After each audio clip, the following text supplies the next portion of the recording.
Thanks for accommodating my freaking weird schedule, bro. Well, hey, thank you nuts. for This is cool. You can see audio, or you're good. Yeah, so we're good. And this is one of those where look at me versus looking there. Great. I'd prefer that anyway. Yeah, because I'm pretty cute. Yeah, you're kind of a hot product. Like that's right. Andrew Stone, welcome to the show. Man, thanks for having me, Dave. Glad to be here. Hey, so okay, when I was getting ready for all this, I just want you to know, like, when I knew that I was gonna, get a chance to talk with you, I've had the '80s playlist going on Spotify all day. I just feel like I needed that to like get ready. And you know what? I bet today you feel like a better person because of this music. But dude, someone texted me yesterday, no lie, an old touring buddy that I'm still close with. And he reminded me, he said he was in his car listening to the 80s channel and a certain song came on by Chicago. Yeah. Like, whatever, one of the big cool hits they had in the 80s. And he said, I just had to text you because I remember that day in whatever city at whatever church we were at, and you pulled that out and we're listening to it on the PA as you were dialing in the rig. And the pastor like is running across the auditorium to get over to me to say, yep, I sure like Chicago, but they sure aren't going to be played in this auditorium. And he said, you immediately turned it off and turned on Prince. I've got to get on board with them. That's the very first thing. And I think that applies to any size situation that you're in, any church, any size, anywhere, because it transcends all of the other stuff. Where is that senior pastor going? How can I support them? Maybe asking them the question, what's the biggest thing you need from me? Maybe that answer would tell me what I need to do first in that situation. What's the biggest thing they need from me?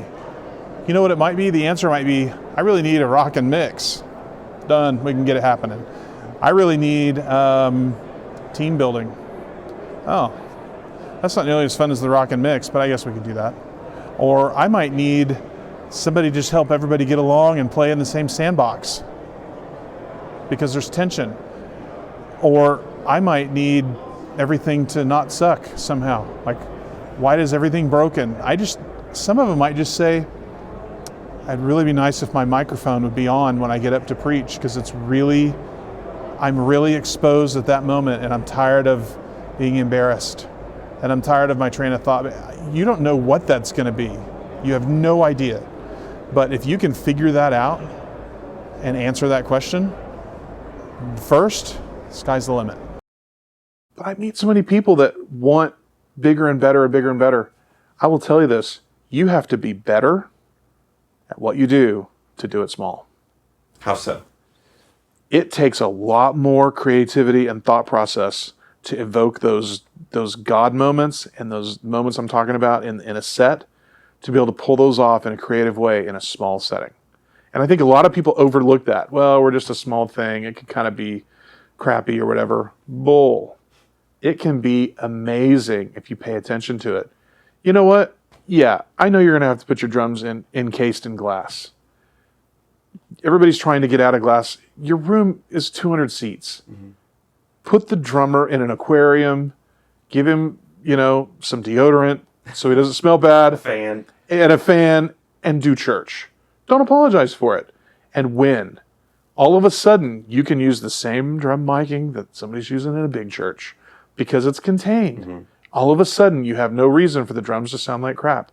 All of a sudden, you have no reason for the volume to be totally controlled by the power of the cymbals over there in the corner of the room, right? Mm-hmm. But I really look at some of the guys that are doing production in small churches, and I kind of look at them and give them a pat on the back. Because I'm like, it's not easy. Mm-hmm. And what limited experience I've had doing it at the small thing, it's not easy. What's a hidden talent that you have that only a few people know about? I sang lead for a rock band for many years, starting when I was like in high school. Was it originals or covers or? Yeah, we wrote our own stuff and I sang and played drums. So I thought I was the guy from Night Ranger. sing and play drums. That's awesome. I set up sideways and everything. It was amazing. I love that you went the Night Ranger route and not like Yes. the Eagles route or the Genesis route. No, it was total Night Ranger, man. You know, technical people are creative beings as well. And sometimes we only think that the people on stage are the ones, the creative people, right? We'll come up with what we're going to do, and you just make it sound good, look good, and all that stuff. They're creative too. They can stand in the back of the room and use their act of worship to create a worship experience with you, but it takes some inspiration. I think the best musicians need to be inspired, correct? They want to be inspired to something bigger than themselves. Why wouldn't you do it with a technical person?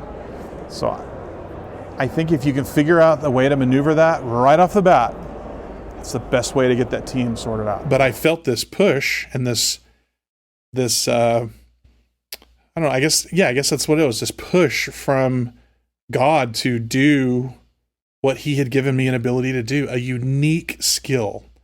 Now I don't get on stage and sing and lead people in worship, but I do make it, I do process that and produce that and have a huge hand in it. I just happen to be in the back of the room. And I do every now and then get the podium to be able to talk to tech guys and tech ladies and all worship leaders, all kinds of people, and give them a different perspective. That is a huge, huge thing. 47 is getting to be pretty old for a lot of guys doing this, right? But I am not done.